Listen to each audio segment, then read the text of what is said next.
Hey there YouTube. I've actually filmed this video yesterday morning, but in the afternoon I did actually say something at the very end about my cat, Beau.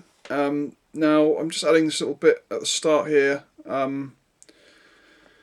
In some reasons for my own sort of memories, because obviously when this was filmed she was alive. I basically had to make the decision yesterday afternoon that I really needed to speak to the vets because I felt it was perhaps time for her to be put to sleep. Yesterday she was. She'll always be special to me. I've had her for 11 years, and she was always my little buddy. I live on my own, and she was always company for me. I know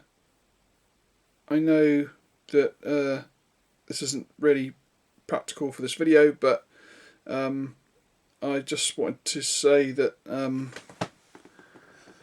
if you can make it out to the end, I'll chuck in a picture or two, because obviously she was a star in some of my videos. Not always there by my choice, but she used to love hanging around and causing chaos, and I'll never forget that. So this is just a little bit of a goodbye to my little buddy Beau. I'll always miss you. Okay, on to the video. Catch you later, guys. Hey there YouTube, just a little quick update video. I was going to actually film a intro with the camera facing me, but I thought it's not really worth it. So for the sake of an extra couple of minutes, I just thought I'd give you a quick update. During the last couple of weeks, I've finished a brigade commander for my Brunswick line infantry, and I've also started working on my first French unit for my revisit to 3rd Corps. I'll just give you a quick little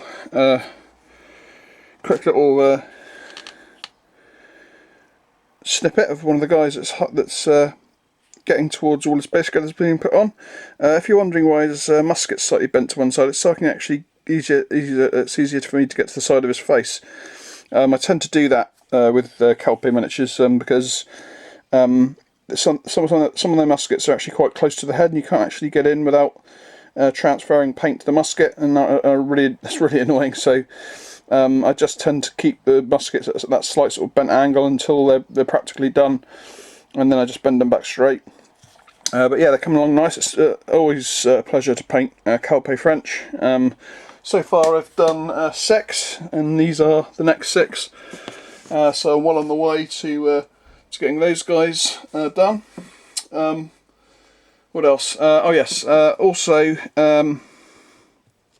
I've ordered in some more stuff for my Brunswick project, something including a unit from Elite Miniatures, which I'm kind of waiting for.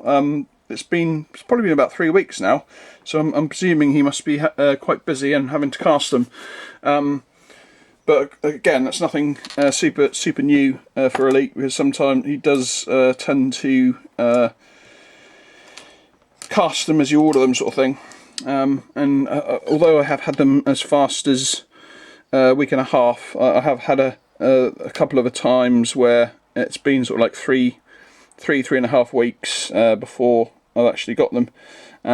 So I'm not too worried about that. I've also ordered my first unit of Brunswick cavalry, so they should be on their way. There again, Perry's taking their time to get here. Posted 6 days ago, still not here. Like I say, sometimes Perry's stuff takes ages to get to me, and I really don't know why. Anyway, let's get to the focus of this video. So here we have my brigade commander for my Brunswick division. I'll give you the blurb, and this guy is what's his name? Lieutenant Colonel von Specht of the Brunswick line infantry, of course. This is the Perry's colonel. From that set. Now, something that you might find a little bit strange is the fact that such a low-ranking officer is in command of a brigade. Why, I don't really know, but it's pretty cool to have a named officer. And I went for a little bit different on his base this time. You can see it's sort of built up. Now, to build that up, I actually used some DAS clay. The stuff here I picked up from the works. I think this was like £4, £4 or £5, and it's in grey, stone grey. So I thought, well, if I get it grey, then I can actually, if I have to do like paving or something like that, I won't have to bother painting it. I can just sort of dry brush it or whatever to finish it off. But in this case, obviously I just built the ground up and I built a little river down the middle, or a little stream. Now, I haven't actually got any water compound, so what I did in the end was I tried using clear PVA, and it looked really good when you first put it down, because it kind of like fills the entire river up, and you think, oh cool, you know, give this like 3 or 4 days to dry and it'll be like perfect. But it kind of like dehydrates down to like nothing. So I tried like 2 or 3 different versions of PVA, all of them failed, and in the end I just glued down some polyvinyl varnish, a gloss varnish, and it actually came up with quite a good effect. I mean, it's still not very deep, but it does kind of look like a sort of a little stream just going down the centre there. And you know, it's a hot day. Perhaps the river's not as the stream's not quite as fast flowing as it normally is. But yeah, I was pretty chuffed with how it turned out actually. So that's the terrain, and then I'll give you a closer look at the actual guy himself. Bit of slate rock there, and then we'll go down to the officer himself. Now, I had a lot of trouble trying to find what sort of colour facings sort of senior officers would wear in the Brunswick division, because there seems to be very little information on. I mean, obviously, they seem to wear uniforms that had very little indication to what rank they were. So I think what I did in the end was I decided to go with, because sometimes you get commanders of regiments that aren't specifically from from a specific unit.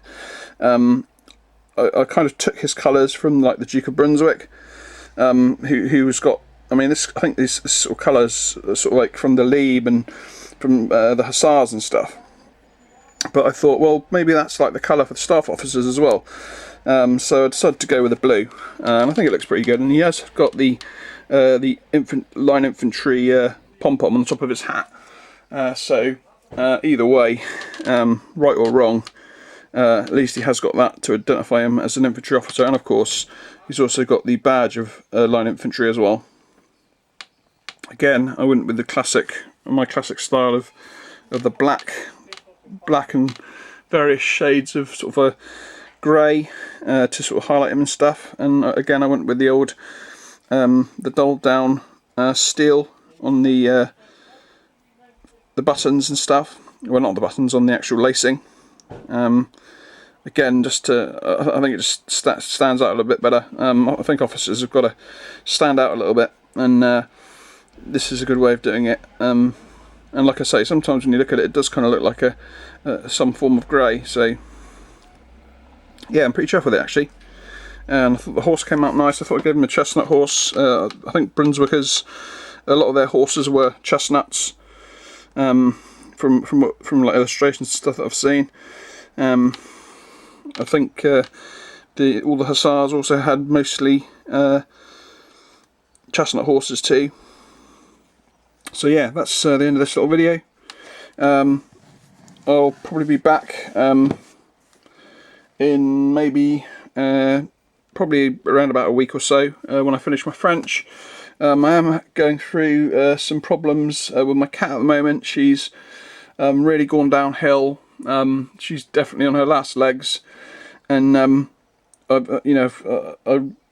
might have to make the decision to have her put down next week. Because she's not. I don't think she's in pain, but her quality of life's gone down so much that she's sort of struggling to walk around. She just paces around the house all day. She howls for attention, and then when you get to her, she just walks off. Yeah, it's I'm going through a bit of a hard time at the minute. Anyway, I hope you're all well, and I'll catch you in the next one. Bye bye.